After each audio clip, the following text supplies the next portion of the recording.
Bem, eu vou começar porque a gente tem bastante trabalho pela frente. Por que bastante trabalho? Porque segundo a nossa orientação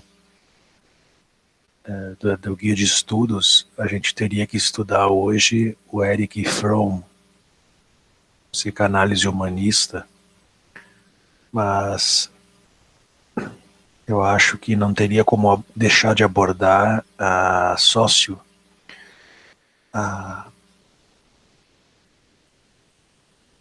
as teorias sociopsicanalíticas de Adler e Erickson também nessa aula. Então, a ideia é a gente poder ver o Erich Fromm na segunda parte da aula, e na primeira parte da aula eu falar para você sobre o Adler e o Erickson, que também são profissionais, são teóricos que passaram pela psicanálise e fundaram depois as suas escolas, chamadas de sociopsicanalítica ou psicanálise humanista. Digo para vocês de início que isso não existe, né? Não existe mais isso. Não existe psicanálise humanista. Foi um conceito lá que o Fromm inventou, mas isso não se estuda mais. E também sociopsicanalíticas é um conceito que também não se usa mais, mas como está nos nossos livros didáticos, a gente precisa estudar assim a título de conhecimento, né? Mas hoje em dia esses conceitos estão fora há bastante tempo. Então eu vou passar para vocês esses dois principais teóricos de suas principais formas de compreender a personalidade e depois a gente segue para o Fromm, tá? Começar falando do Alfred Adler, que foi um médico que estudou com Freud, estudou com ele um bom tempo, participou das reuniões psicanalíticas, participou um pouco aí do processo de construção da sociedade psicanalítica e depois saiu. Saiu e desenvolveu a chamada psicologia individual, que é o nome que ele dá para a teoria dele, para a prática dele, que também hoje em dia quase não se estuda mais, tá? Então o Adler, ele, como outros colegas de Freud, começaram a se incomodar um pouco com com os seus conceitos, com o seu entendimento e se afastaram dele para construir a sua escola, assim como Jung, né, que a gente viu, o Erickson, que a gente vai ver depois, o Adler. E o Adler,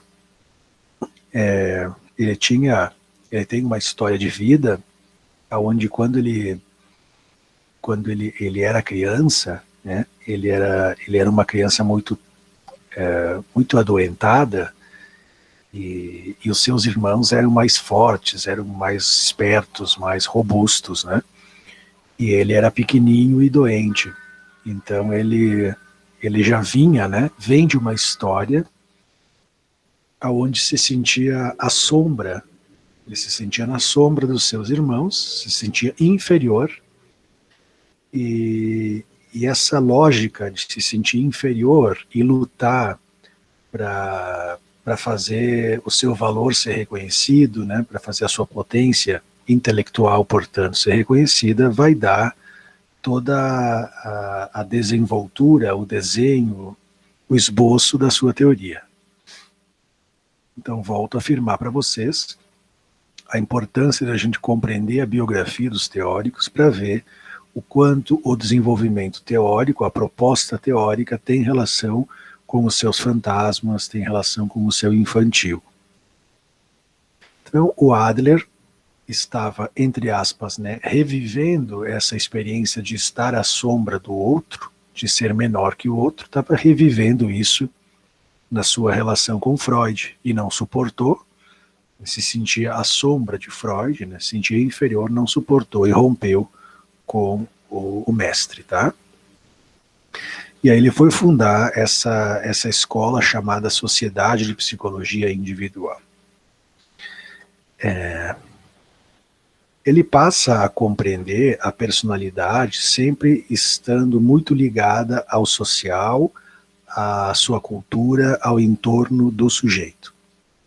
E ele vai dizer, e isso é fundamental na compreensão da sua teoria, ele vai dizer que a motivação maior de todo ser humano, de todo indivíduo,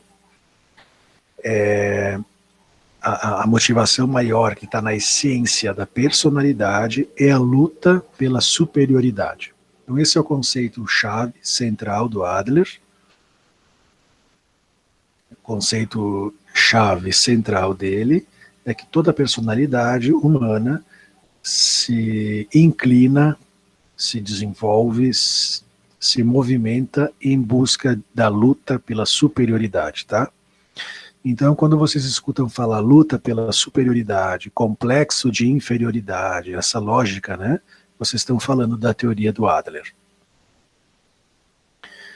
Ele explica que todos nós, todo ser humano, passa, desde que nasce, passa muito tempo submetido a uma situação de extremo desamparo, de extrema dependência a um outro ser humano, a um adulto, e que, portanto, passaríamos o resto da vida tentando se tirar desse lugar de estar submetido a alguém superior, de estar submetido a nossas impotências, de estar submetido às nossas limitações. Então, a base da teoria é essa. E quando a gente não consegue se organizar, a gente não consegue encontrar caminhos para colocar em ato essa busca pela superioridade, a gente pode se perder, a gente pode se adoentar num processo que ele vai chamar de complexo de inferioridade. Então vocês têm no material de vocês um exemplo, né, que é um menino, João, né, o exemplo aqui do João, que é um menino que vai relativamente bem na escola, mas em relação aos seus irmãos, não se destaca tanto, então é um pouco pior que os seus irmãos, né? E com o passar do tempo, ele vai desenvolvendo essa ideia de si, de ser incapaz, de ser burro, de ser inferior, e passa a ir mal na escola, ir mal na profissão, né? Porque ele acaba se identificando com essa posição de alguém que não tem condições de lutar pela superioridade. Então vocês veem, né, mais uma vez, o quanto isso tudo tem a ver com a vida do Adler.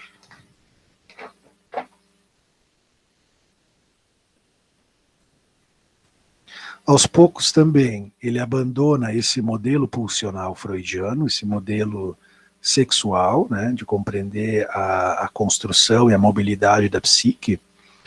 Ele abandona isso e passa a pensar a unidade da personalidade em função do que ele vai chamar aqui de finalismo ficcional e estilo de vida de cada um. Então, ele começa a construir conceitos, construtos conceituais que a gente vai vendo, né?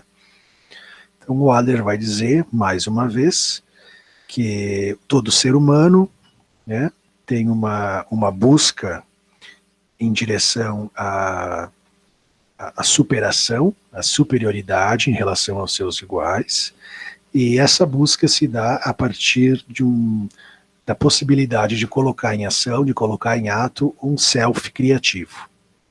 Então, nós teríamos condições de alargar a nossa experiência vivencial e a nossa possibilidade de se superar através da criatividade. Vamos ver aqui alguns conceitos importantes do Adler. O primeiro conceito é de inferioridade orgânica. Inferioridade orgânica é a ideia que ele propõe de que cada ser humano nasce com alguma fragilidade física.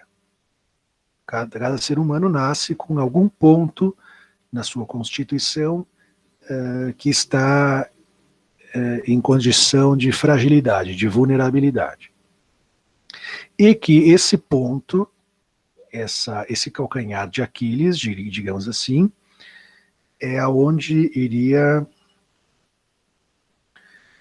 É ao redor desse ponto que iria se desenvolver todo o esforço do ego para colocar em ação esse processo de superação, mas também é ao redor desse ponto que o sujeito pode criar ou adoecer ou desenvolver patologias, tá? Então ele vai dizer assim, né?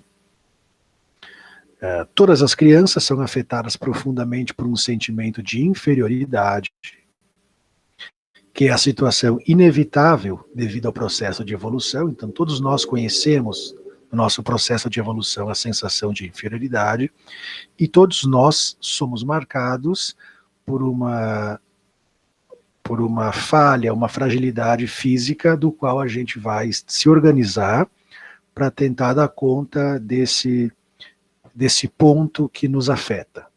Ou poderíamos pensar, esse pedaço de real que a gente não consegue domar.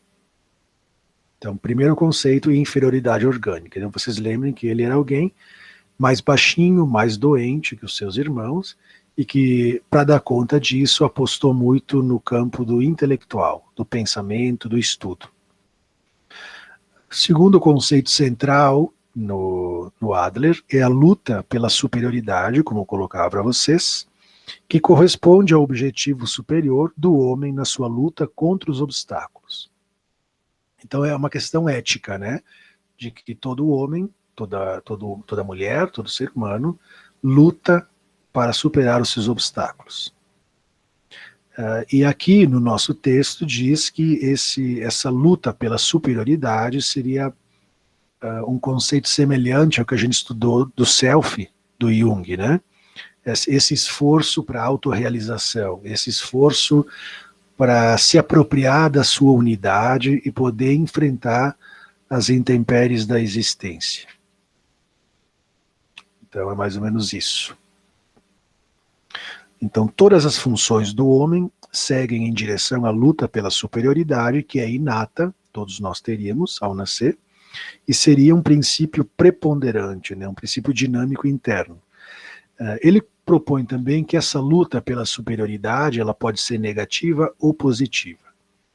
Negativa é no sentido de que se essa luta pela superioridade visa somente o benefício próprio do indivíduo, visa somente se colocar melhor que os outros, tem uma versão mais narcísica, mais egoísta, então ela é uma luta pela superioridade negativa. E a luta pela superioridade positiva é quando essa busca por vencer na vida arrasta junto os outros, né? Beneficia também o coletivo, beneficia também o social, que esse seria o princípio ético mais importante, pelo que eu entendi aqui, da teoria dele. Outro conceito importante do Adler é finalismo de ficção ou finalismo ficcional. Mais ou menos é a ideia de que todos nós construímos no decorrer da nossa vida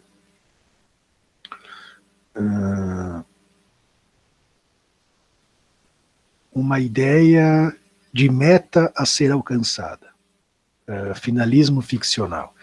Todos nós construímos a partir da nossa cultura, da nossa família, das coisas que aconteceram conosco, uma imagem do ideal, uma imagem do horizonte a ser alcançado, né? Todos nós teríamos essa ficção de que existe um ponto que, se eu chegar lá, realmente eu alcancei o meu objetivo na vida.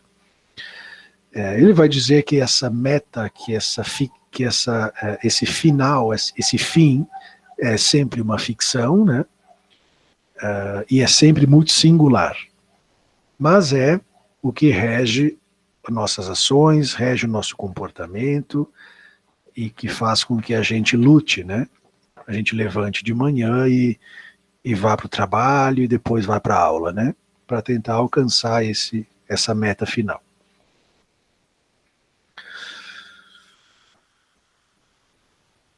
Temos o outro conceito, que é o conceito de estilo de vida. Então ele vai dizer que cada um de nós, já aí pelos 3, depois 4, 5 anos de idade, cada um de nós cristaliza ao redor de si uma forma de interpretar, de filtrar, de ler, de compreender o mundo, o universo, e passa o resto da vida se movimentando dentro desse espectro, dentro dessa moldura, dentro desse desenho. E sim, pode fazer algumas mudanças ali, mas isso é bastante determinante no caminho da gente, né? Então a gente teria esse estilo de vida e passaria a compreender, a sentir, a pensar, a ver, a se envolver com tudo que tem alguma relação com essa cristalização imaginária da vida que a gente compreendeu que seja, para não se envolver esses outros universos ao redor de nós. O estilo de vida, né? Isso começa na infância, mas pode ser mobilizado depois, de acordo com a possibilidade e a potencialidade criativa do self de cada um. Então, o estilo de vida é a singularidade, é a fantasia, é a ficção, é como cada um de nós filtra o que vem do mundo.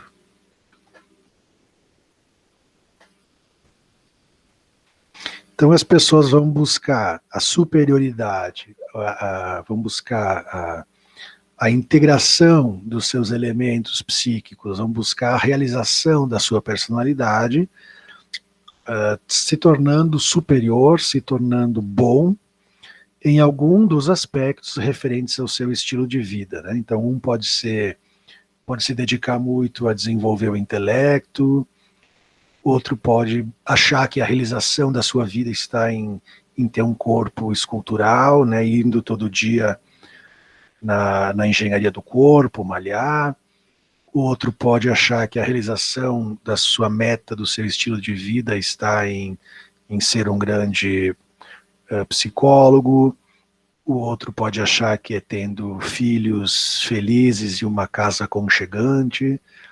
Cada um vai construir e correr atrás disso. Então,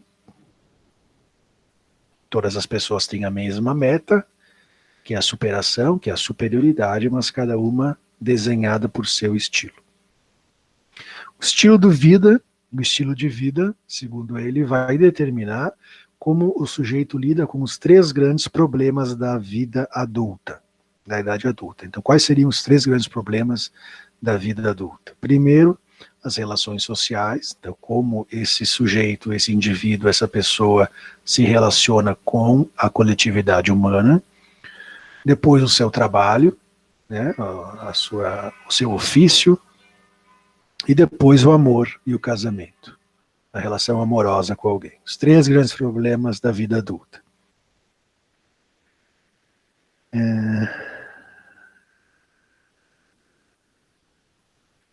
Se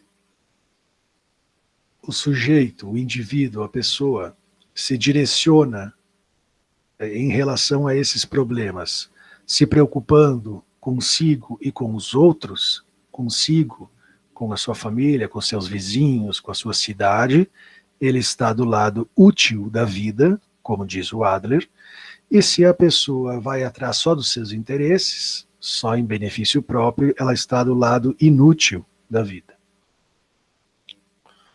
Então vocês veem que, mais uma vez, ele trabalha com um sistema de valores, um sistema moral, um sistema ético, que é mais do campo da filosofia, né? Mas que, de alguma forma, tem o seu valor, tem a sua importância. Depois ele vai definir 4 estilos de vida diferentes, ainda dentro desse conceito de estilo de vida. ele vai definir 4 graus e estilos diferentes.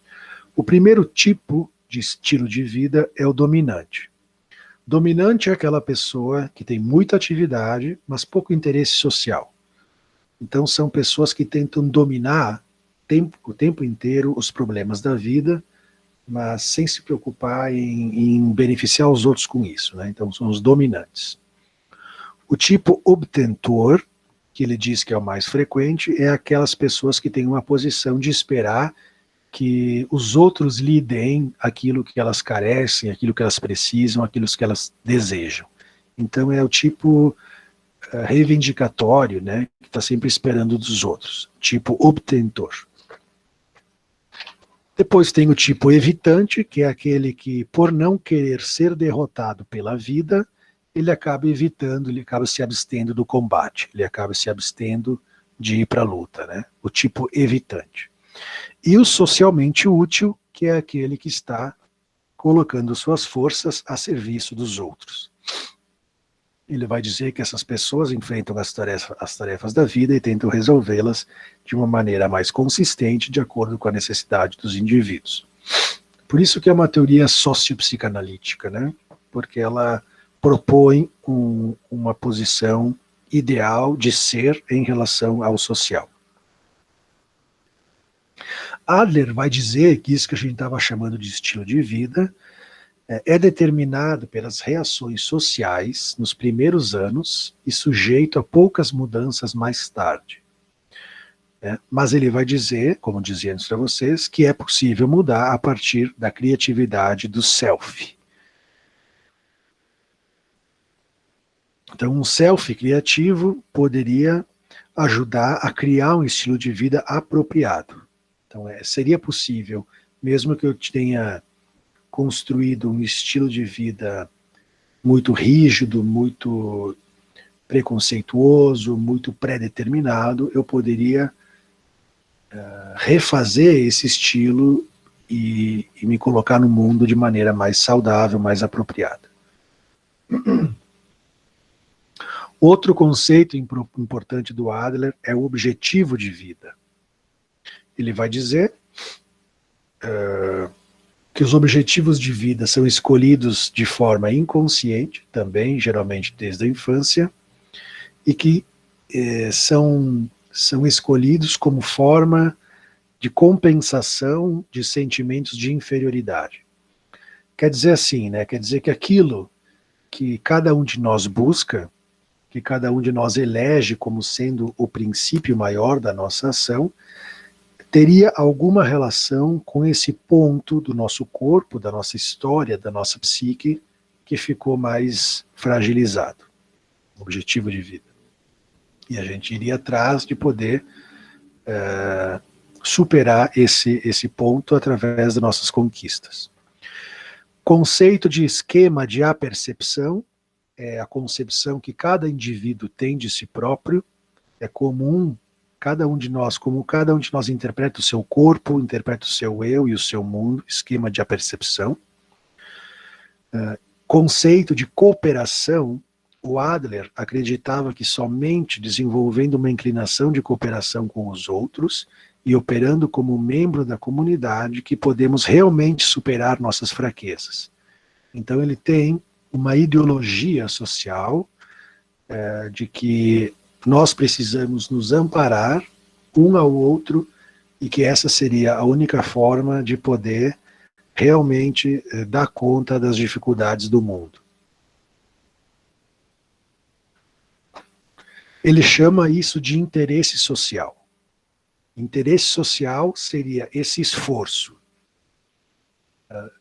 que todos nós portamos de forma inata, seria utilizado para que a busca pela superioridade fosse posta em marcha, pensando em si e nos outros. Então a ideia de que cada um é artista da sua própria personalidade, mas que cada um também é artista daquilo que se passa no coletivo.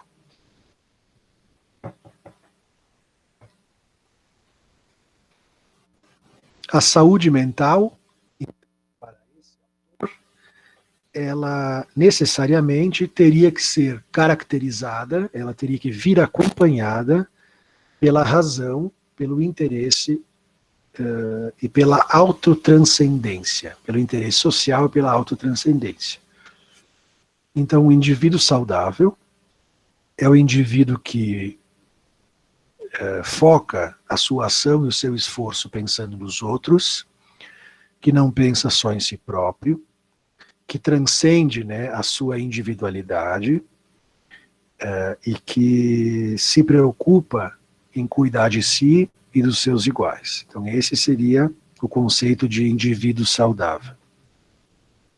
E a função do terapeuta, do psicanalista, né, seja lá como é que vão chamar, seria ajudar o paciente a se encaminhar para esse tipo de posição no mundo.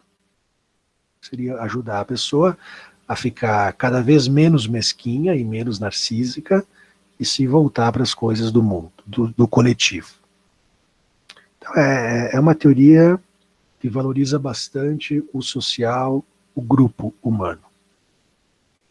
A terapêutica, né? Então, esse autor, ele vai dizer que a terapêutica deve se dar compreendendo 3 grandes pilares, 3 grandes aspectos.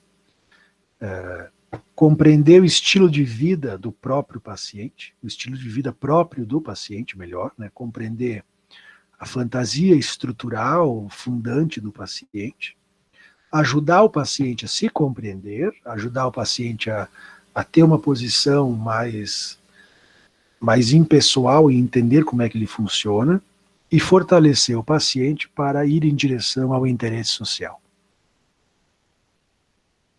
Então, ele sempre perguntava aos pacientes as primeiras recordações que eles tinham da infância e os eventos mais notáveis da sua vida, para entender como é que ele construiu o seu estilo de vida. E depois dessa autocompreensão, ele ia ajudar o paciente a se envolver mais com a sociedade. A autocompreensão seria aprender a ver os erros que cometemos em situações diárias e começar a se colocar no mundo de forma mais funcional.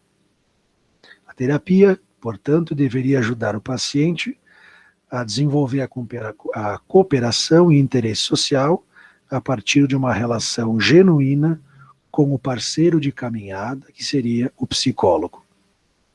Então, seria uma relação de igual para igual, onde se conversaria sobre os problemas da vida e se ajudaria o indivíduo a se desenvolver mais externamente, né?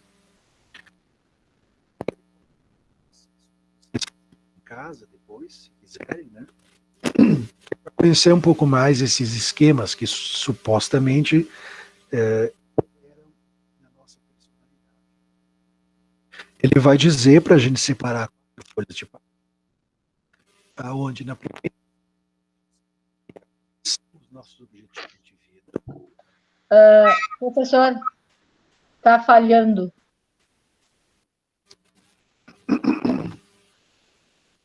Deve ser a internet, né? Microfone? Agora tá ok. O microfone fica fazendo tipo, dando um... Deve ser o cabo aqui do microfone. Agora tá legal. Então ele vai colocar para nós um exercício para a gente fazer em casa, para conhecer melhor esses modelos operatórios que existem na nossa personalidade. Ele vai propor que a gente separe 4 folhas de papel. Numa folha, a gente vai escrever quais os nossos objetivos de vida. Na outra folha, a gente vai escrever como a gente gostaria de passar os próximos 3 anos da nossa vida. Na terceira folha, a gente escreve o que a gente faria se o mundo fosse acabar daqui 6 meses. E na quarta, a gente escreve os 3 objetivos mais importantes de tudo que foi escrito até aqui. Então ele propõe que a gente faça esse exercício, não precisam fazer agora, né, façam depois, para a gente se conhecer melhor o nosso estilo de vida, conhecer melhor a nossa meta ficcional, né, a nossa ficção de final, né, de objetivo final, e conhecer melhor realmente as nossas prioridades. Então, vocês, uma hora dessas, façam essa brincadeira, que vocês vão aprender um pouco mais sobre vocês. Vocês já tinham ouvido falar do Adler? Quando eu estava fazendo a leitura do Jung, ele citava bastante o Adler também. Assim. Ele e o Freud, assim, ele citava bastante. Algumas vezes eram críticas, algumas vezes eram referências, algumas vezes eram pontos em comum, mas eu ouvi falar bastante dele. Hoje, como eu disse no começo, né? Mas ele teve a sua importância justamente por ter sido um interlocutor do Freud, do Jung e dos contemporâneos aí desse primeiro tempo, né, de construção da teoria psicanalítica. E outro importante, que é a mais importante ainda, é o Erik Erikson. O Erik Erikson é muito importante no estudo da psicologia do desenvolvimento, vocês devem ter estudado. Vocês vão rever um pouquinho agora. Então é outro que estudou a teoria freudiana a fundo, mas que depois passou a se inclinar mais para uma leitura, para uma compreensão, para uma teorização mais voltada para o social. Tá? Por isso que tem esse nome de sociopsicanálise, né? Ele foi um dos caras responsáveis pelo conceito de crise de identidade. Quando a gente fala de crise de identidade, a gente está falando de um conceito vindo do pensamento do Erikson. Crise de identidade, né? Ele vai dizer que a nossa personalidade tem como núcleo o ego, e que o ego se desenvolve através de vários processos sucessivos de crises, e que essas crises que o ego sofre estão sempre relacionadas ao seu entorno, ao seu mundo externo, ao seu ambiente, às pessoas que estão ao seu redor. Então o ego se desenvolve a partir de embates, a partir de crises, que todos nós vamos vivendo desde bebê. Então, mais ou menos essa é a ideia dele. Ele cunhou, então, o termo crise de identidade, e na sua teoria, claro, né? Mas isso também tem relação com a sua história, porque o Erik Erikson foi uma criança, foi um menino que nunca soube quem era seu pai. Então foi um menino que passou a vida, a infância, a adolescência, a vida adulta, tendo que se haver com essa crise de identidade, né, de saber a sua origem, quem é seu pai, saber quem ele é, da onde ele veio. Ele ficou com essa questão em aberto, né, tanto que foi colocar ela como um dos eixos do seu trabalho teórico-clínico. A crise de identidade é um dos conceitos principais do Erikson e também uma das suas dificuldades principais. Foi o primeiro analista homem a trabalhar com crianças, trabalhar especialmente com crianças. Foi discípulo da Anna Freud, que era filha do Freud, né? E trabalhou bastante com a chamada psicologia do ego. Então, a psicologia do ego, ela é uma vertente que se solta, que se desliga da psicanálise, e ao invés de trabalhar com o inconsciente, passa a trabalhar com a consciência, com os recursos egóicos, né, com esse lado mais ligado ao racional, ao consciente. Bem, sua obra clássica é Infância e Sociedade, onde ele vai propor 8 estágios chamados psicossociais, 8 estágios que o ego do ser humano, esse centro da personalidade, da psique, passaria durante toda a vida. Então, segundo ele, desde o começo ao fim da vida de um ser humano, se ele for até o fim da vida, ele vai passar por 8 estágios, 8 grandes crises do ego. E também vai dizer que a forma com que o ego passa por uma crise, se ele passa bem, se ele passa mal, vai determinar como vai ser atravessada a crise seguinte. Então, se eu passar bem por uma fase da vida, a outra vai ser mais fácil. Se eu passar mal por uma fase da vida, se eu passar por dificuldades que eu não consegui elaborar direito, que eu não consegui tramitar muito bem no meu aparelho psíquico, eu vou ter dificuldades na fase seguinte, ou eu posso ficar ficcionado, afixado num determinado grau de desenvolvimento do ego e não desenvolver os próximos avatares que o ego deveria alcançar. Então vamos ver, pessoal, essas 8 fases do desenvolvimento propostas por Erikson. Então a primeira se dá entre 0 e 1 ano de idade, é o primeiro conflito do ego, que ele vai chamar de confiança básica versus desconfiança básica. Já digo para vocês que eu fiz uma questão para a PI, que vocês vão fazer daqui a pouco. Uma questão tem a ver com essas fases do Erikson, tá? Então vocês estudem ali para fazer a prova. Então ele vai dizer que de 0 a 1 ano de idade, a questão que o ego tem que se haver é em confiar ou desconfiar daquele que está ali cuidando. Ele vai dizer assim, que se o ambiente proporcionado pelo cuidador satisfizer as necessidades do bebê, a criança desenvolverá um sentido de confiança e esperança. Então, se aquela pessoa que cuida do bebê fizer essa função de forma favorável, a criança vai sentir que pode confiar, vai sentir que pode depositar a sua vida na mão desse ser, né? Essa pessoa que se ocupa da criança não fizer isso de forma adequada, a criança vai inscrever dentro de si uma sensação de desconfiança, uma sensação de receio frente a esse outro, tá? A criança pode se sentir, então, nesse primeiro ano, mais segura ou mais insegura. E isso faz uma marca nessa primeira etapa. Então, é claro que a gente espera que a criança possa sentir confiança, né? Se sentir segura para depois seguir enfrentando a vida.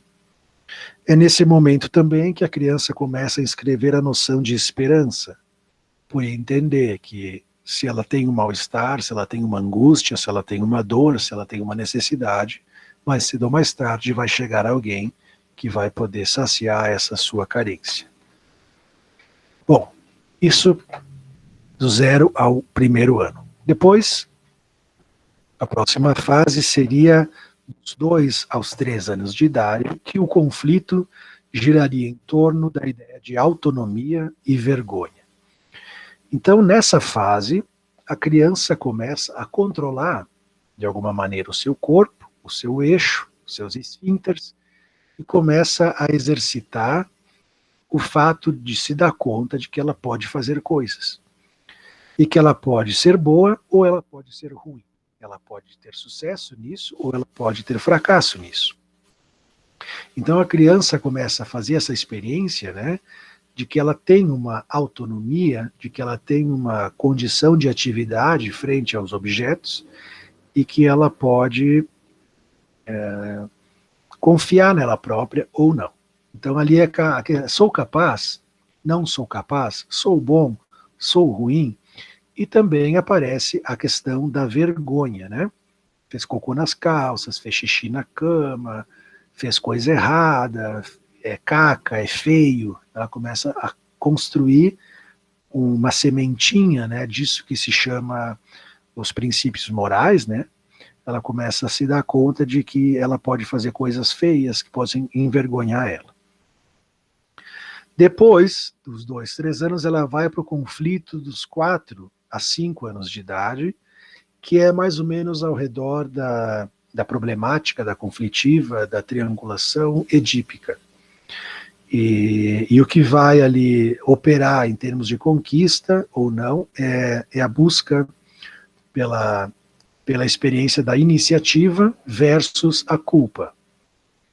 Então a pessoa nessa fase, a criança nessa fase, ela começa a se dar conta que ela é uma pessoa independente e autônoma, que ela é separada dos pais, né? Ela começa realmente a sentir que ela é separada dos pais e que ela pode ter iniciativas próprias, e que ela pode fazer escolhas, e que ela pode ter os seus desejos,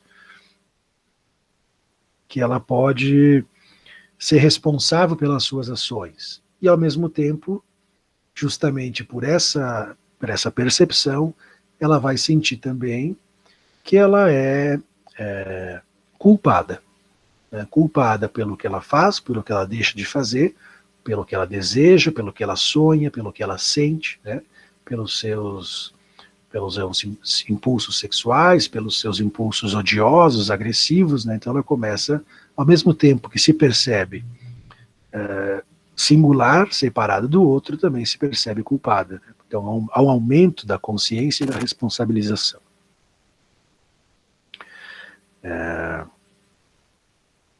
Depois disso, a gente entra no período de latência, que ele vai localizar entre 6 a 11 anos de idade, e vai dizer que a conflitiva central é a diligência versus a inferioridade. Então é um período em que a criança aprende a tirar prazer e satisfação da realização de algum tipo de atividade. Então, como vocês sabem, a criança aqui se volta mais para o esporte, se volta mais para o estudo, se volta mais para situações de jogo social, né? E ela começa a se comparar muito com os outros, ela começa a se medir a partir do que os outros fazem ou não fazem, e ela começa a querer se diferenciar, a se destacar, a ser alguém, né? Ela começa a entrar nesse processo de olhar para o mundo, mas não só no núcleo familiar, mas os coleguinhas da escola, do clube, né? Envolver mais com atividades sociais, e ela pode se sentir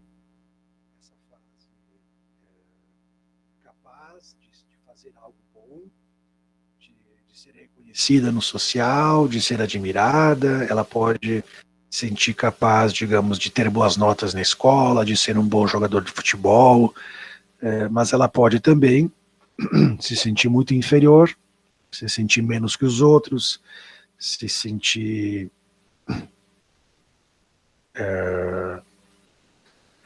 preterida, né, em relação aos outros da turma. Então ela vai entrar nesse conflito mais ligado ao social. Depois a gente tem o problema central da crise de identidade que se dá na adolescência, que a gente localiza entre os 12 e os 18 anos, que seria o 5º estágio dos conflitos do ego, onde a problemática maior se dá na identidade versus confusão de identidade. Então é o momento em que o adolescente precisa saber quem ele é, responder a essa pergunta, né? Saber quem ele é. Ele começa a sofrer, como vocês sabem, uma mudança brusca, aguda e contínua do corpo, da face, do rosto, os hormônios, a questão da sexualidade começa a empurrar para que ele faça uma nova leitura acerca da sua imagem, da sua identidade. Ele entra nesse conflito de identidade, e para responder a esse conflito de identidade, ele vai se servir de toda essa bagagem anterior, de toda essa escalada que a gente veio falando até aqui. Então é um momento onde a coisa fica realmente complicada, né? Começa a usar roupa estranha, começa a se fechar no quarto, começa a ouvir Metallica, começa a fumar maconha, começa a colocar a plaquinha não perturbe na porta, começa a brigar com o pai e a mãe, né? Não quer tomar banho e faz tatuagem, piercing, então começa a tentar fazer toda uma nova reescritura do corpo e da identidade, né? Tem que ser mais ou menos assim, né? Uma adolescência precisa passar por isso, senão a coisa também não tá boa, né? Então é preciso ser adolescente, é preciso passar pela adolescência, e para depois poder, enfim, seguir a vida de forma mais adequada. Então é um momento de muita confusão, que a gente tem que responder a respeito de quem a gente é. Ai, ai. Um excesso de confusão sobre a identidade pode levar a um ajustamento patológico na forma de regressão a estágios anteriores. Então, se esse momento da adolescência, momento de crise de identidade, a gente não consegue responder mais ou menos a esse imperativo que vem das mudanças psicofísicas, né, a gente regride a um tempo anterior. Então, a gente regride a uma posição compreendida antes da entrada dessa fase. Então, isso é muito comum hoje em dia, quando os jovens, entrando na adolescência, não conseguem demarcar, né, a sua questão sexual, não consegue mais demarcar a sua preferência sexual, não consegue mais demarcar o seu gênero, não consegue mais demarcar as bordas do seu corpo e muitas vezes surtam.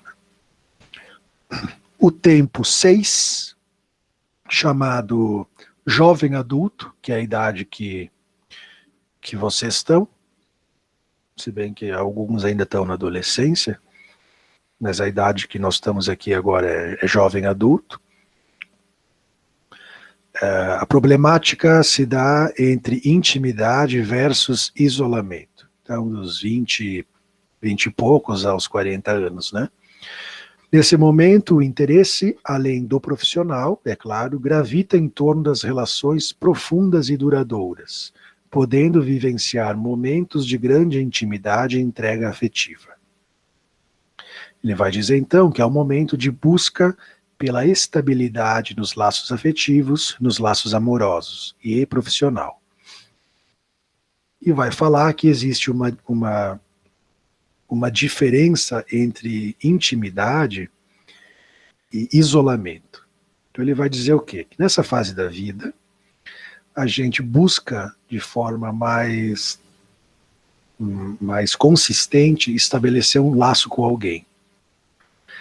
Se a gente está relativamente bem com a nossa identidade, relativamente bem com a nossa personalidade, a gente consegue ter intimidade com o outro sem com que as nossas bordas se dissolvam, sem com que a nossa identidade se atrapalhe com a do outro.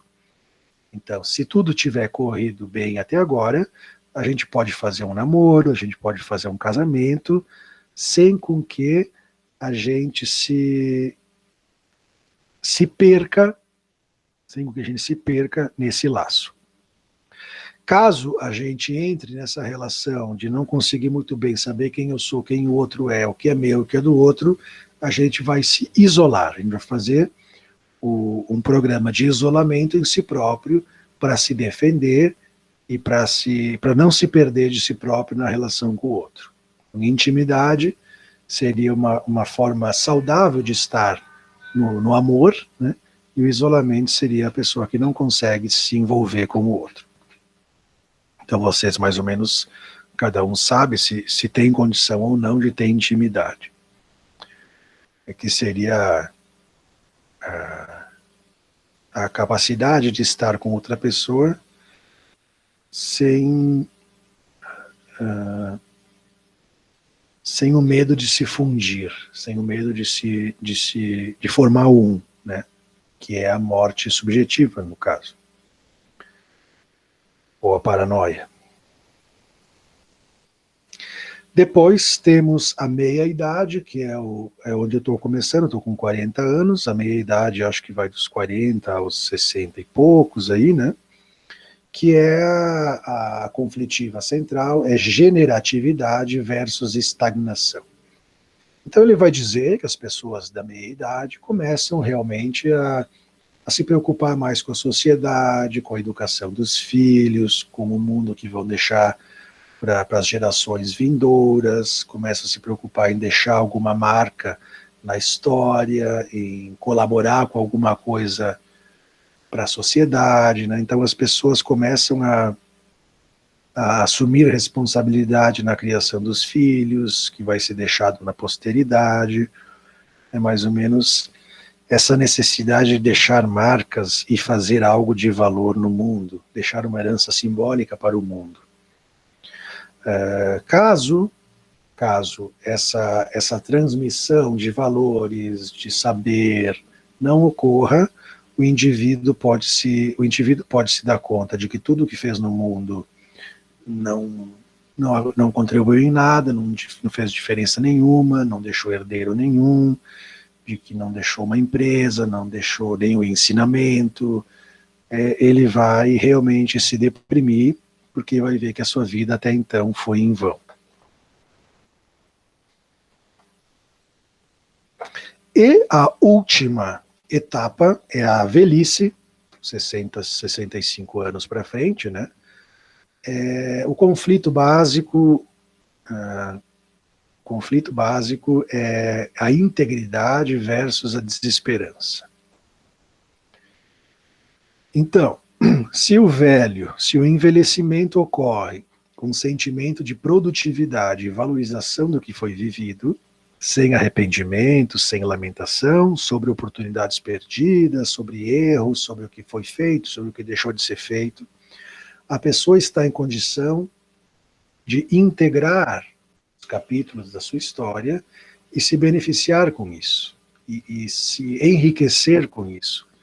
A sensação de que aproveitou a vida, a sensação de que fez coisas importantes, e pode, de alguma forma, apaziguar o seu coração frente ao fim, frente à mortalidade. Mas, né, a pessoa que olha para trás na velhice e avalia que deixou de fazer o que era importante, que não soube valorizar as coisas que realmente tinham valor, ou que se conduziu de forma a jogar a vida fora, ela vai entrar em desespero e vai ter uma velhice muito sofrida. Não vai conseguir integrar, né, esses pontos todos da sua história. Ele vai dizer, o Erik Erikson, que a força básica, a força da velhice é a sabedoria, então a grande potência da velhice é a sabedoria, e que a grande potência da vida adulta, do adulto maduro, é o cuidar de si e cuidar dos outros. Então, mais uma vez, a gente está vendo por que essas teorias são chamadas sociopsicanalíticas. Já tinham estudado isso em alguma outra disciplina? Sim, na psicologia eu do já desenvolvimento. ouvi falar. Desenvolvimento? Sim. E eu falo bastante do Erikson também. Então, isso aí é o principal do Erikson. Vocês estudem essa parte das fases das fases psicossociais, que vai cair uma questão dessas na PI, e depois, por engano, eu coloquei para vocês um material sobre o Nobo Romeano. Vocês desconsiderem essa parte do texto que não era para estar aí, tá? Bem, então, vimos o Adler, vimos o Erikson, e ficamos de ver a teoria do Erich Fromm, chamada psicanálise humanista. Sobre o Erikson e o Adler, alguém tem pergunta ou comentário?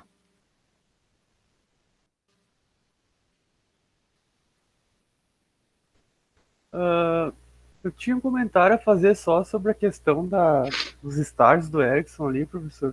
Sim.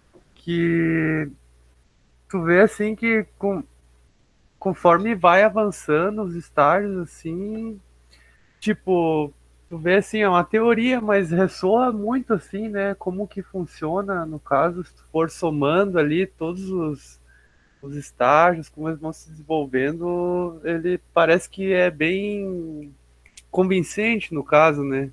É. Que seria mesmo não digo 100% dessa forma, mas ele acertou bastante aí, eu acho, nessa questão de desenvolvimento, né?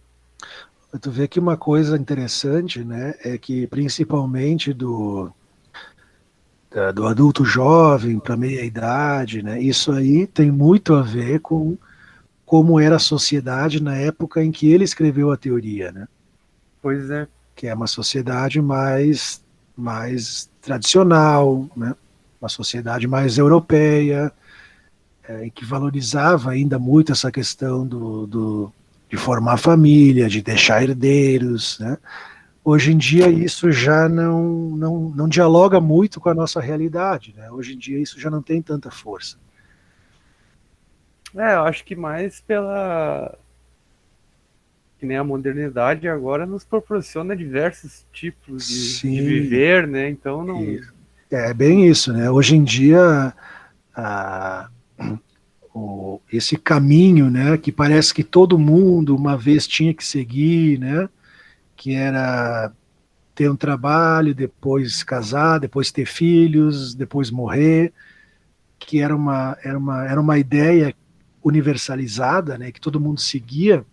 Hoje em dia isso não funciona mais, né? Hoje em dia cada um tem mais liberdade para engendrar, para forjar a sua forma de condução, né? Claro. Mas mas não deixa de ser interessante porque a lógica dele é justamente essa lógica do sujeito atrelado, amarrado aos princípios sociais, né? Sim.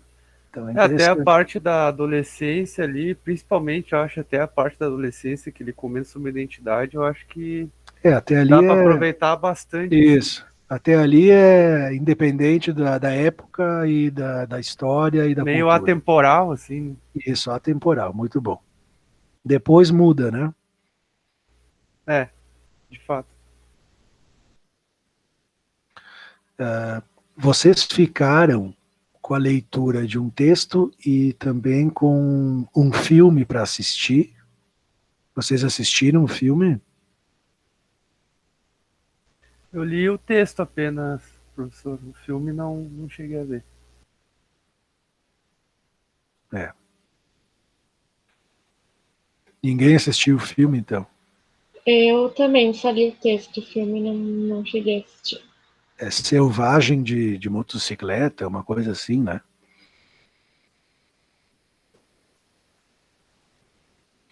Bom, eu não li o texto e nem vi o filme. Ah, como eu não li o texto e não vi o filme, então essa segunda parte, né, eu deixo um pouco mais na mão de vocês, para vocês me ajudarem, né? Se trata essa psicologia, essa psicanálise humanista do Erich Fromm, já que todo mundo pelo menos leu o texto, talvez vocês consigam me explicar ou entre si poder levantar quais foram as principais impressões que tiveram, o que vocês conseguiram captar dos principais conceitos, ou da principal ideia dele, né? Como a Joyce falou que leu o texto, a Joyce podia começar a falar para nós o que ela lembra que marcou ela dessa leitura. Sim. Eu grifei aqui que eu achei importante que ele fala que a gente foi arrancado, né? Como ele diz ali, da natureza, e a gente tem que começar então a se adaptar ao mundo que vai vir para nós. E daí a gente começa então a ter a consciência de nós mesmos como seres isolados. Aí outra coisa que eu grifei aqui, que ele fala sobre dicotomia, que é que a gente começa a criar, então, como é que a gente pode ver? Que existe a vida e a morte, né? Que a gente sabe que... Peraí, deixa eu ler aqui para me lembrar.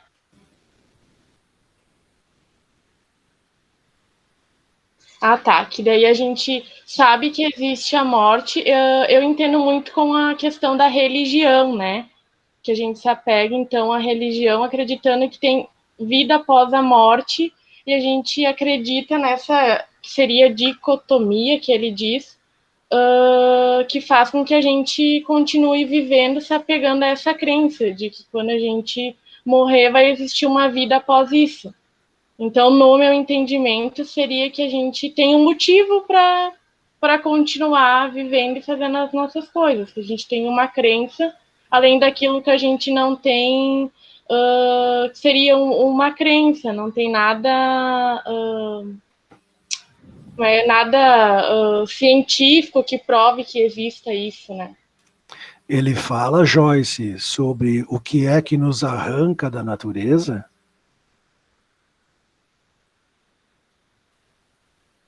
Deixa eu olhar aqui. Acho que é bem no começo do texto que ele comenta sobre essa parte. Posso ler o trechinho? Por favor. Ele acreditava que os humanos, ao contrário dos outros animais, tinham sido arrancados de sua união pré-histórica com a natureza.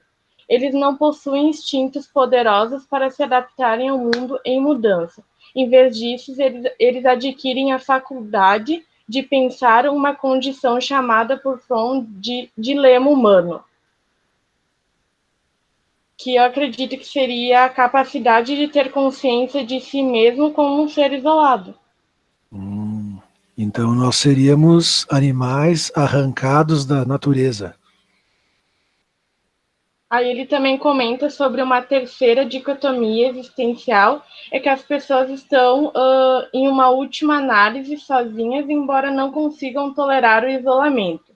Eles têm consciência de si como indivíduos separados e, ao mesmo tempo, acreditam que sua felicidade depende de se unirem a outros humanos. Interessante. Então, que a gente, eu acredito, né, que pelo que eu entendi, que a gente entende que a gente é um ser isolado, que a gente tem as nossas crenças, a nossa maneira de ver o mundo, mas também que a gente precisa se comunicar com outras pessoas para poder viver também. Certo. Então nós somos os únicos animais que têm consciência de si, da sua unidade e da sua finitude. É isso que nos diferencia dos animais, né? A capacidade de entender que a gente é um ser isolado. Mateus, consegue acrescentar alguma coisa? Sobre o que a Joyce falou? Ou sobre a parte que eu achei interessante? A parte que tu achou interessante. Ah, tá. Eu gostei bastante da parte que ele comenta sobre os mecanismos de fuga. Opa! Que ele comenta sobre o fato de a gente se dar conta que a gente tem a liberdade, a gente está livre dentro do mundo e a gente pode, no caso, nos apartar da nossa mãe, né? Como ele comenta no texto. Esse conhecimento causa uma ansiedade básica no ser humano por ele saber que ele está sozinho no mundo, né? Então, esse sentimento causa a ansiedade básica que ele fala, e para lidar com a ansiedade básica, ele comenta sobre os mecanismos de fuga, né? Ele cita 3 mecanismos, que seriam o autoritarismo, a destrutividade e a conformidade. Mas o que eu achei bem interessante foi a conformidade, assim, que eu acho que é mais... O que ele diz? Hoje, tipo assim, observando, assim, no caso, a nossa realidade, eu acredito que esse mecanismo de conformidade é o que mais é usado pela grande massa, assim, né, que é uma questão de tu tentar se conformar com a questão de tu estar isolado e tu acaba desistindo da tua individualidade, né. Então tu adota um self que não é autêntico, né, é como se fosse como é que eu poderia dizer? uma forma pré-estabelecida anteriormente pela sociedade, e tu meio que fica robótico, né? Então tu fica, quanto mais tu se sente impotente com relação à sociedade, mais tu acaba se conformando, e daí isso acaba se tornando um ciclo, né? Tu vai se adequando nesse, tu vai, no caso, se afundando nesse self que não é o teu individual, né? Um que foi imposto sobre você, né, no caso. E eu achei bem interessante, assim, essa parte, né? Que legal. Tem a Então parte... então é essa, depois as outras é o quê? tem o autoritarismo também e a destrutividade. E, assim, não sei se alguém quer falar sobre esses dois, ou eu Não, posso pode falar, dar uma pode resumida falar. básica. Uhum. A destrutividade, ele comenta sobre esse sentimento de solidão, acaba causando a impotência, de novo, né, no indivíduo, e para lidar com essa impotência, ele acaba, no caso assim, eu não tenho, o outro também não pode ter. Então ele meio que tenta preencher esse vazio destruindo aquilo que ele não tem, né? Seria um mecanismo de fuga, né? Eu acho interessante que ele A também coloca... destrutividade, então. Isso. Eu acho interessante que ele coloca esses mecanismos de fuga não somente assim para o indivíduo, mas ele comenta no texto também que uma nação pode, no caso, ser um grande coletivo, né, uma grande consciência, assim, e usar esses mecanismos de fuga, né? Então, uma nação destruindo outra, por exemplo, seria para dar conta, né, desse sentimento de ansiedade, né? Eu achei interessante, assim, ele ter não É só focado no indivíduo, né? uma coisa muito interessante que vem das propostas freudianas e que depois os pós-freudianos eles acabam também, pelo jeito, se ocupando, é a ideia de que os mecanismos que operam dentro da psique de um ser humano, elas são muito parecidas com os mecanismos que operam numa nação, num grupo de pessoas, num país, numa cidade, né? Que é o que tu está falando. E realmente, né, a análise que a gente faz do como se mobiliza a psique de uma pessoa serve para entender também a psique coletiva de um país, por exemplo. Uhum. Achei bem interessante, assim, essa parte. Muito bom. O autoritarismo eu fiquei um pouco confuso, assim, porque ele comenta que seria, no caso, abandonar o próprio self e fundi-lo com algo fora de si, né? Seja uma instituição ou outra pessoa, né? Só que ele aponta dois caminhos, né? Que pode ser o caminho masoquista ou o caminho do sadismo, né? E no caso do sadismo eu fiquei um pouco em dúvida, assim, porque ele fala que tem três tendências de sadismo, né? A primeira é tornar os outros dependentes de si e obter poder sobre aqueles que são fracos. A segunda é a compulsão a explorar os outros, a tirar vantagem deles e a usá-los para o próprio benefício ou prazer. A terceira tendência sádica é o desejo de ver os outros sofrerem, física ou psicologicamente. Sim. E o masoquismo? O masoquismo seria...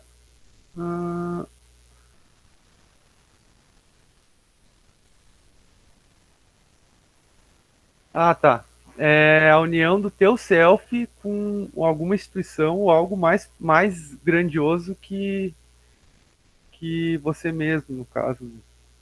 Então, seria, no caso, ao contrário do sadismo, que meio que tira a energia do exterior, o masoquismo meio que, no caso, seria um negócio mais... uma vassalagem, né? Que ocorre entre o indivíduo e aquilo que ele... Sim, ele se oferece. Vassalizou, né? Isso. Ele se oferece como objeto, né, para a instituição, para o país. Isso. Então seriam mecanismos para lidar com angústia, mecanismos perversos para lidar com angústia, né? Isso, bem interessante essa parte, eu achei. A Fernanda levantou a mão, pode falar, Fernanda. Eu acho que ia complementar um pouco antes, mas eu acho que talvez fique um pouco perdido agora, como já Não, eu vi que tu levantou a mão antes, mas o Matheus estava falando, foi. mas pode falar, não tem problema, tu ia falar sobre a fala da Joyce, né? Não, também, na verdade ia complementar e depois lembrei de uma outra coisa também.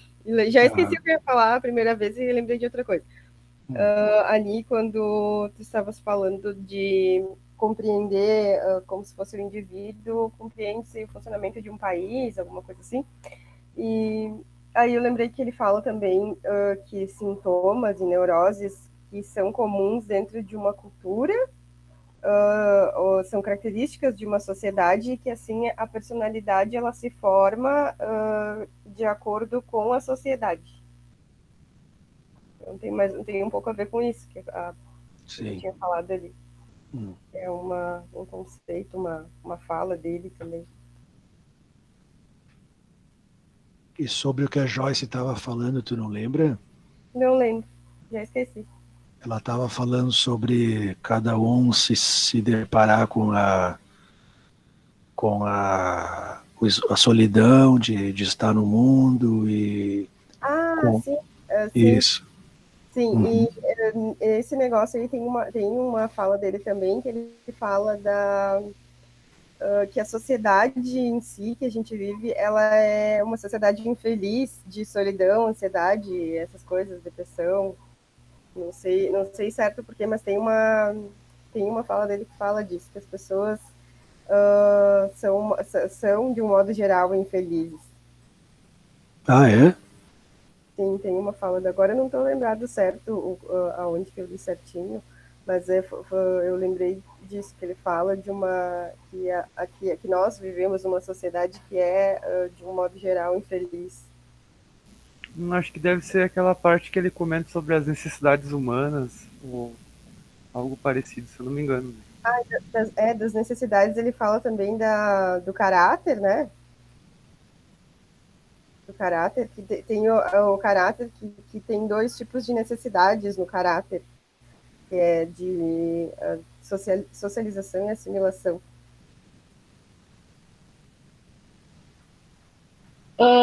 Tem aqui. A socialização seria a necessidade de se relacionar com as pessoas, e a assimilação a necessidade de adquirir bens, adquirir coisas, enfim. Mas isso daí teria a ver com caráter, eu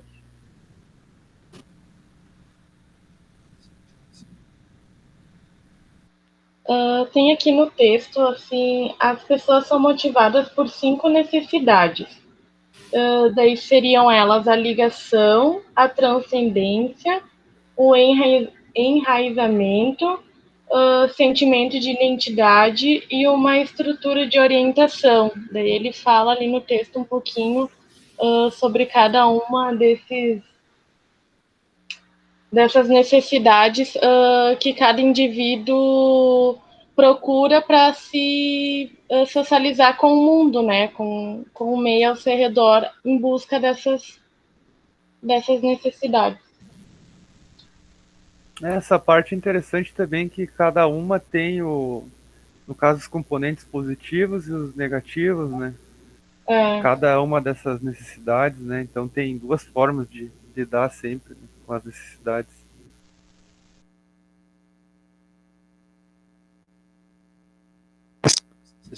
Joyce. Por isso que ele fala dialética.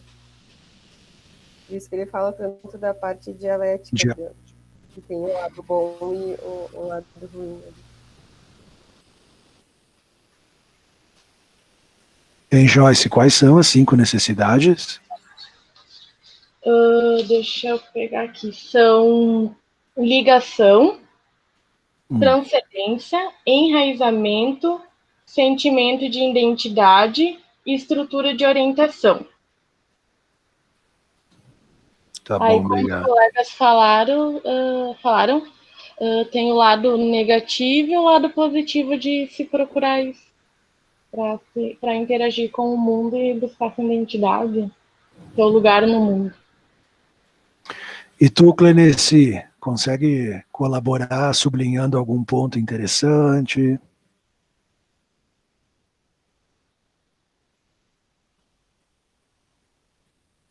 Espera aí que eu estou ligando meu microfone aqui. Sim, estamos te escutando. Ele também fala do amor que a gente tendo amor, a gente pode ser um indivíduo sozinho também. Deixa eu só achar que essa parte aqui. Acredita que o amor é o único caminho para que uma pessoa pode se unir ao mundo. Eu achei interessante essa parte porque eu acho que o amor também é transformador. Mas acredito que a gente não possa viver sozinho. Ele quer dizer que o amor basta. E não basta. Ah, é? Ele falou aqui, deixa eu ver. Pode se unir ao mundo e, ao mesmo tempo, atingir individualidade e integridade. Ele definiu o amor como uma união com alguém ou algo externo, assim com a condição de manter a separação e integridade do próprio self. Ah, sim. Deu para entender melhor agora. É bem, Fernanda. bem parecido com o que o Erickson falou, né? Daquela questão de a intimidade, né? No jovem adulto é bem, bem parecida, né? Essa questão de não se fundir com o outro, né? Eu acho que a ideia do amor aí, ela tem um pouco a ver com a libido objetal que Freud trabalhou, que a ideia é que se a gente não investir a nossa carga libidinal em nenhum objeto externo, não precisa ser uma pessoa, pode ser o nosso trabalho, pode ser uma ideologia, pode ser uma filosofia, mas se a gente não dirigir a nossa libido para nenhum objeto externo, a gente fica tomado pelo nosso narcisismo. E o narcisismo, né, a libido toda voltada para o nosso eu, é enlouquecedora, ela adoece. Então, de repente, é um pouco por aí que ele trabalha essa ideia do amor, né? O amor seria essa energia libidinal voltada para alguma coisa, para alguma pessoa, para alguma ideia. Acho que é por aí. A Fernanda ia falar. Fala, Fernanda. Não, eu estava tentando achar uma forma de falar sem ser meio confusa, mais ou menos o que tu acabou de falar, então não precisa mais falar. O amor seria isso, né? Seria a gente deixar de se voltar totalmente para o nosso próprio eu e se voltar para outrem. Agora eu estou sentindo falta das colocações brilhantes do Vitor. Hein, Vitor? Como é que eu posso dizer? Olha só que confusão. Eu sinto que eu li sobre psicologia humanista e não sobre psicanálise humanista. Aí eu percebo que eu li um tópico totalmente diferente. Eu tô tipo, meu Deus.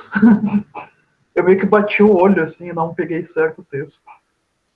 Não, é que eu fui errado. Na última aula, eu disse que a próximo encontro nosso, nós ia falar de psicologia humanista existencial, só que eu errei, porque depois que eu fui olhar no nosso guia de estudos, para hoje ficava a psicologia sociopsicanalítica e psicanálise humanista, né? Eu me confundi ali também, por isso que eu acho que tu se confundiu também. Sim, então tu não leu... Esse texto em específico não, eu estava lendo outras coisas.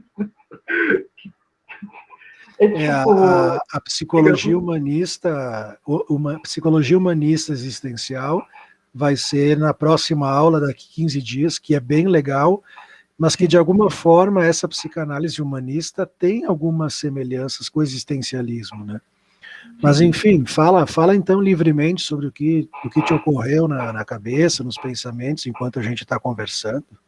Me lembrou bastante Erickson, e ao mesmo tempo eu não parava de pensar em Jung, né, que quando ele cita o conceito dos arquétipos, ele cita essa dicotomia entre o lado bom e o lado ruim das coisas. Mas também, como é que eu posso dizer, tipo, ouvindo bastante, e é uma área bem, como eu posso dizer, distante da psicanálise, assim, mas ao mesmo tempo próxima. Eu não sei dizer, assim, é bem... Não, eu achei um pouco confuso, assim, porque eu não vi muita coisa. Aí, então, eu tô numa saia justa, assim, agora. Porque eu fiquei focando muito na psicologia humanista. De psicanálise isso tem quase nada, né? Tanto que eu falei para vocês no começo da aula que psicanálise humanista não existe, não tem legitimidade, né?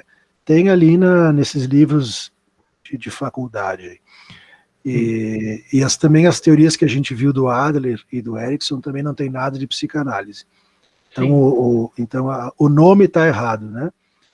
Mas, enfim, tem bastante valor, até hoje, porque senão a gente não estaria estudando.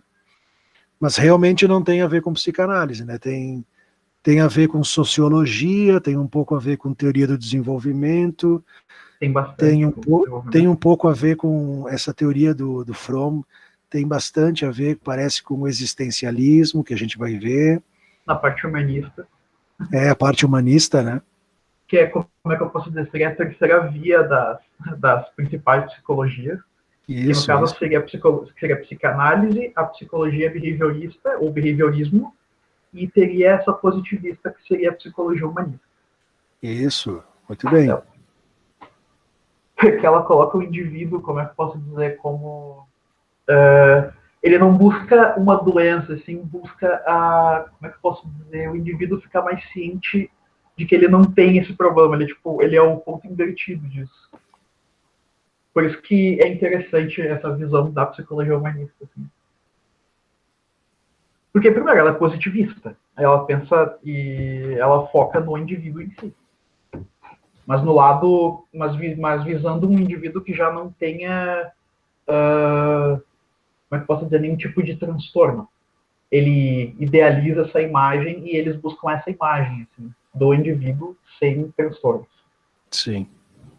Esse seria um resumo bem básico, assim, da psicologia humanista. Está dando um preview aqui para a próxima aula. Não, mas tá bom. É bem o que tu disse. A psicologia humanista, geralmente, ela anda junto com a psicologia existencial, se bem que elas são diferentes. A existencial é mais interessante, né? Pelo menos ao meu ver, porque ela tem uma base forte dos existencialistas, né? Dos filósofos. Mas é bacana, né? Porque é a terceira grande força da psicologia. Mas, assim, o que tu achou do Adler, do Eric e do Fromm, dessa teoria social? O que te pareceu, assim? Eu vi que tu fez uns comentários aí escritos, né? Sim, tipo, é interessante. Esse em específico que eu comentei do é interessante chegar ao indivíduo, o coletivo como um indivíduo. É um conceito bem abstrato, mas ao mesmo tempo ele faz muito sentido. Seria tipo um estudo. Como é que eu posso dizer? Seria como estudar um gigante, entre aspas, tipo, bem entre aspas, assim. Traçar tipo um perfil de um coletivo, como é que esse coletivo se comporta, mais ou menos.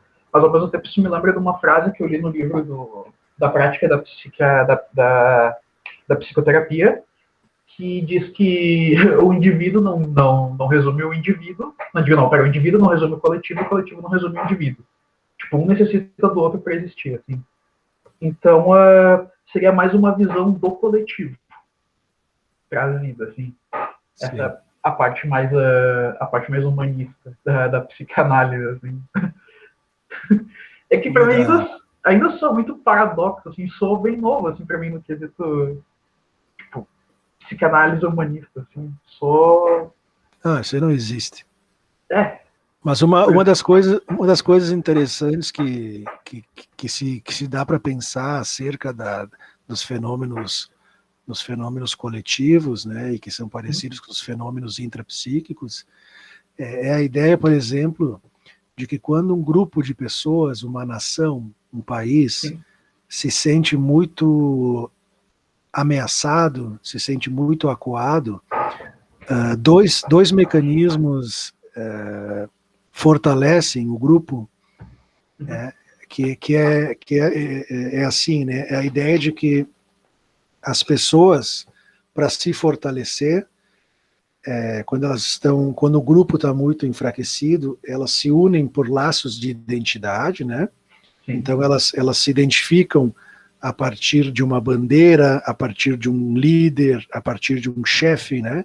Então elas elegem um grande patriarca e com isso reforçam os seus vínculos identitários e tudo que é de ruim, tudo que é negativo se projeta num inimigo exterior, né?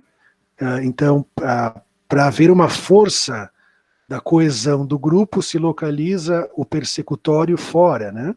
Então, isso existe no indivíduo, numa mente, existe no coletivo, de forma muito fácil de perceber. Quando uma sociedade está muito desagregada, elas fazem isso. Elas elegem um salvador e localizam um inimigo fora do grupo, né? Então, a gente vê isso no nazismo, a gente vê isso no fascismo, a gente vê isso nos polos radicais, direita e esquerda, né? E isso existe também na patologia do indivíduo singular. O Matheus quer fazer uma colocação. Acho que eu ia ilustrar mais ou menos da forma que tu ilustrou ali, professor, sobre essa questão da nação, da identidade que a gente tem com a nação, né? Eu ia fazer um exemplo como se fosse uma colmeia, né? Onde a nação toma o papel de abelha rainha, por exemplo, né? Então, sim. Ficou mais ou menos como tu ilustrou, né? Então acho que não. Tu ia fazer um comentário sobre isso? Isso, exatamente. Nossa, É isso aí. Eu digo, faz sentido. Eu digo, foi um pouquinho difícil da minha pessoa imaginar isso, porque eu ainda tenho aquela suspeita de ser autista, assim, daí eu tô, tipo, pensando, como é que eu não consigo imaginar isso? Eu fiquei pensando, assim, por isso que eu me bananei também. Aqui é autista, meu, se liga. É que eu aprendi a me comunicar. Tem maneiras, tem técnicas. Vá. E a Brenda? Cadê a Brenda? Cadê a Brenda? Será que ela passou mal?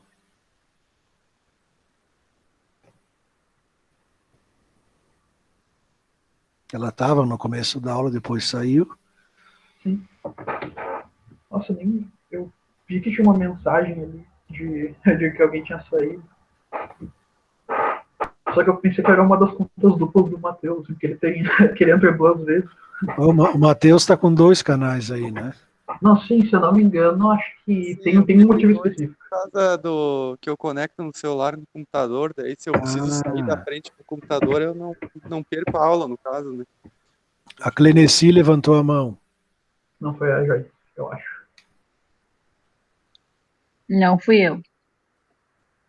Foi tu, Cleneci? Não. Foi a Joyce, então? Fui eu.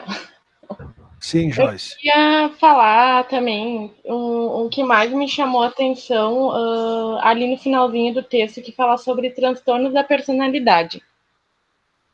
Que as personalidades não sadias são marcadas por problemas nessas 3 áreas, que seriam a necrofilia, narcisismo maligno e simbiose incestuosa.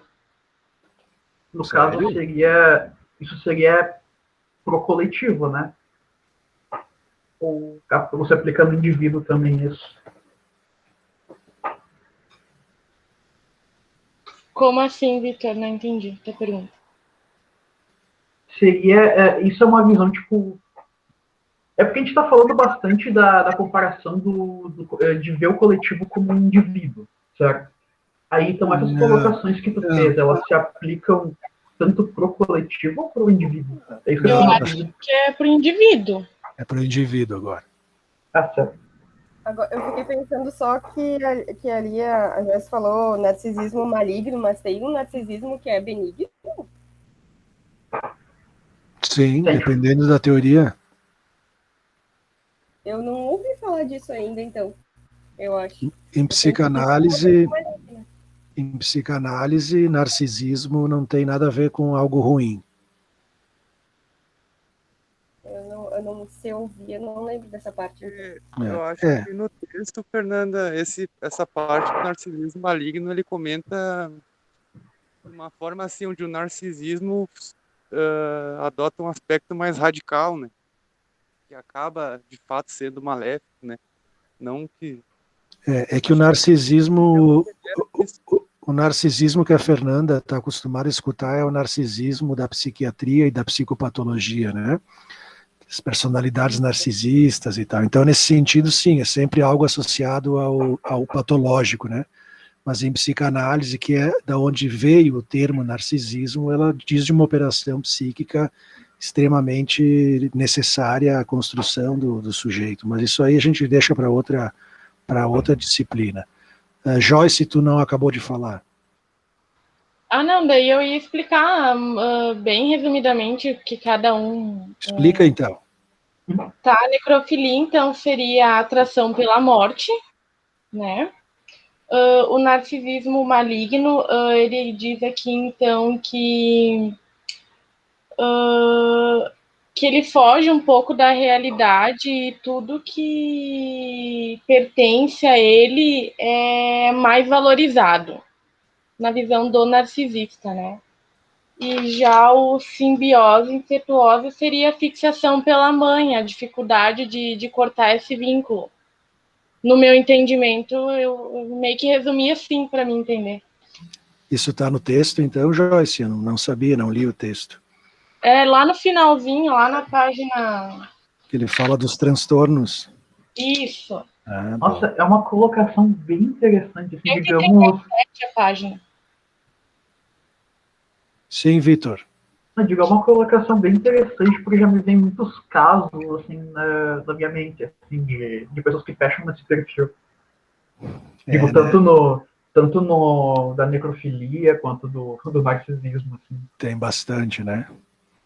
E, de novo, é como se fosse um comportamento que é individual, mas ele pode ser visto no coletivo. Assim. Também. Isso. Não, olha só que é interessante, assim. É uma visão muito interessante. Assim. Tu sabe que existem determinadas formas de grupo-terapia, de trabalho com grupos, né, Vitor? Que a nossa prática terapêutica, ela se dirige à compreensão, à intervenção, à interpretação da problemática do grupo como se fosse um sujeito, né? Sim. Não se trabalha com os indivíduos, mas com o grupo, é o que tu está pescando aí, né, da nossa conversa de hoje. Assim, quando um psicanalista vai trabalhar com uma empresa, com uma indústria, ele vai trabalhar com esse olhar de tratar o coletivo. Nossa, eu tô tendo tipo uma realização, assim, sabe? Tô meio boquiaberto, assim, que eu achei muito interessante. Tu não pode achar interessante, porque tu é autista. Também, tem esse detalhe. Não posso sair do personagem. Não. Gurizada, olha aqui, ó. Muito obrigado pela participação de vocês, viu? Está sendo muito prazeroso para mim dar essa disciplina, porque vocês realmente participam e se envolvem com as leituras. Acho que a gente não está perdendo tanto em estar fazendo esse trabalho online. Claro que seria melhor presencial, mas tá sendo válido, né, para todo mundo. A gente não fez intervalo, então não precisamos nos estender mais muito, mas já queria agradecer a todos de novo pela colaboração. Parece que está aberto a avaliação institucional, então me pediram para reforçar com vocês que vocês realizem essa avaliação, tá? Não sei direito como é que funciona também, mas realizem lá. Eu estou gravando essa aula, então depois eu mando o link para vocês, caso vocês queiram assistir de novo e guardar no computador de vocês. Alguém gostaria de fazer mais um comentário sobre tudo que foi falado, ou podemos nos dirigir para os finalmente? Eu até o momento nenhum aqui.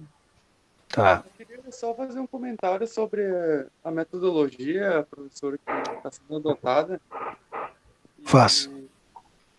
Essa questão de, por exemplo, a gente ter uma semana para ler um texto um pouco maior, assim, eu estou achando bem interessante, né? Porque tu tem uma leitura um pouco mais aprofundada e depois é comentado em aula, então dá essa sensação de reforço, né, em cima do conhecimento que a gente acabou lendo, né? Então, eu achei bem interessante, assim, como que está sendo feito, né, essa cadeira, né, no caso. Que legal, né?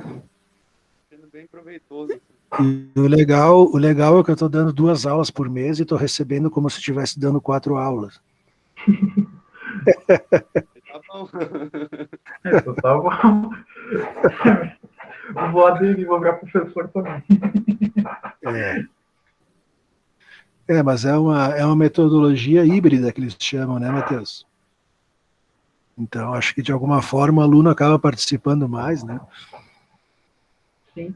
Eu acho muito interessante, assim, porque tu pega todo o contexto, né? Tipo, tu pega o texto por inteiro e nas aulas a gente vai, tipo, ressaltando os pontos principais, assim, que é o que a gente tem que absorver do texto. Aí, então, caso tenha, tipo, depois da leitura analítica, né, que a gente faz, que é fazer todos aqueles mapinhas mentais, na aula a gente vai consolidando. É bem interessante essa metodologia, assim, porque Tá dando para aprender, né? eu digo, a gente absorve bastante coisa. Olha só, então semana que vem nós não nos encontramos de novo, vamos nos encontrar daqui 15 dias, vamos estudar o existencialismo e o humanismo. Pelo que eu dei uma olhada, vocês vão assistir, acho que uma entrevista do Carl Roger, que é a terapia centrada na pessoa, né? Eu adoro ele. É bem bom. E eu, junto disso, vou colocar, como de costume, um texto trazendo no material de apoio, né, trazendo uma ampliação, uma historicização do existencialismo e do humanismo, principalmente do existencialismo com a teoria do Rollo May, que é um existencialista interessante de estudar, e um pouco de Sartre, de Heidegger e do Kierkegaard, que são uns existencialistas que a gente utiliza. E aí a gente lê, como a gente está fazendo hoje, e debate mais um pouquinho sobre essa difícil tarefa de existir. Seria... Mas então, daí seria psicologia existencialista, só para pegar o nome certinho. Assim. Psicologia humanista / existencialista. Geralmente 2 coisas que andam juntas. Então fica para daqui 15 dias. Então tem aquele textinho e a entrevista do Carl Rogers, e depois tem o texto que eu vou botar no material de apoio. Não deixem de pegar o texto no material de apoio, tá? Certo? Nenhum familiar ainda morreu de Covid? Familiar, eu digo não, mas um conhecido meu veio a falecer recentemente. Ele morava aqui perto, ele não era uma pessoa, tipo, muito presente na minha vida, mas toda vez que a gente se encontrava, a gente conversava bastante. Ele me viu crescer, digamos, ele me conheceu sendo uma criança e agora sendo o adulto que eu sou hoje. E é um choque, assim, eu diria que por mais que eu não convivesse tanto com ele, o fato de eu ouvir tu não vai mais ver ele soa assustador, assim. Digo, eu já tô há uns dias processando a informação, tipo, hoje já tá mais tranquilo, foi no domingo, assim, que... Foi de Covid. Covid, assim. Putz, cara, com que idade, Vitor? Eu não tenho ideia, assim, mas era grisalho, então é velho. E tu, Joyce, perdeu alguém já com Covid? Não, graças a Deus. Nenhum conhecido, nada? Não. E tu, Cleneci? Meu marido, estava muito mal, mas graças a Deus se recuperou. Está se recuperando ainda, né? Chegou aí pro hospital? Sim. Mas não foi entubado, mas ele só está com 25% do pulmão. Nossa! ele pegou trombose na perna, começou com Covid, né? E daí começou com as sequelas, só que o problema foi que o diagnóstico foi tarde. Caramba! Eles foram deixando, e daí a trombose da perna subiu para o pulmão. E tu quase ficou viúva? Quase, mas Meu não foi Deus. dessa vez. Graças a Deus.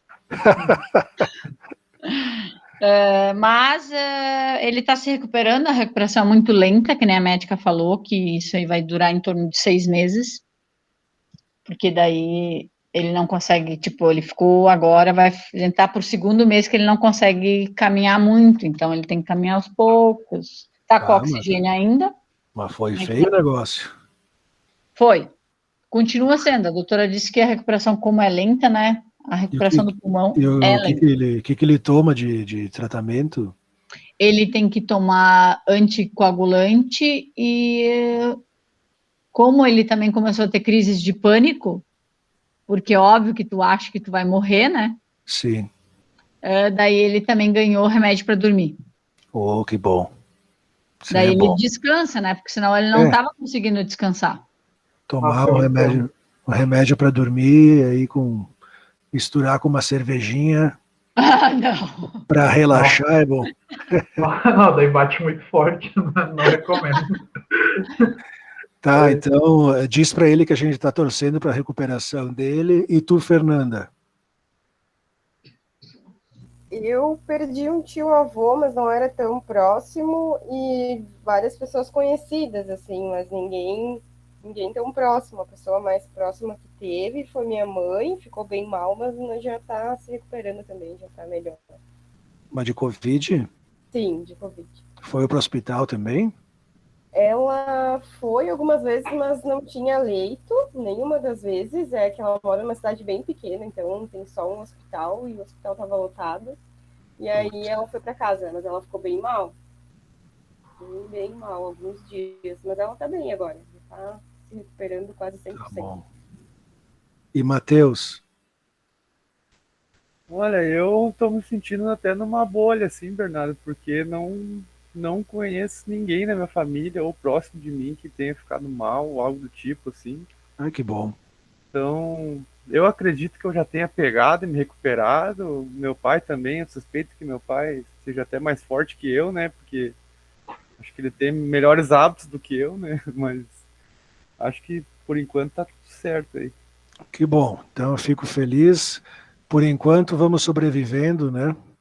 Nessa luta diária. É isso aí. Então tá, seguimos firmes e fortes em direção ao futuro.